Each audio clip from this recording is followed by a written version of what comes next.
2025 திருமண யோகம் அடைய போகும் ராசிகள் அது அப்படின்னு என்னென்னா ரிஷபம், மிதுனம், கடகம், சிம்மம், கன்னி, துலாம், மகரம், கும்பராசிகள்.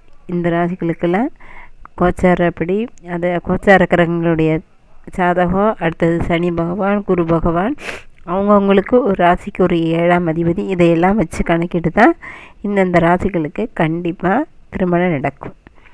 ஆனால் அவங்களுக்கு சில பேருக்கு ராசி கேது அப்படி நடந்துச்சுன்னா சில தாமதம் ஏற்பட்டு அப்புறம் திருமணம் நடக்கும். அதனால் கண்டிப்பாக இந்த ராசிகள் எல்லாம் 2025 திருமண யோகமும் குழந்தை பெறு யோகமும் கண்டிப்பாக நடக்கும் இத்தனை ராசிகளுக்கெல்லாம். ஏன்னா அவங்களுக்கு குருவினுடைய பார்வை பலன் நல்லா இருக்குது, சனியோடு இருக்கும் இடம் எல்லாமே நல்லா இருக்குது.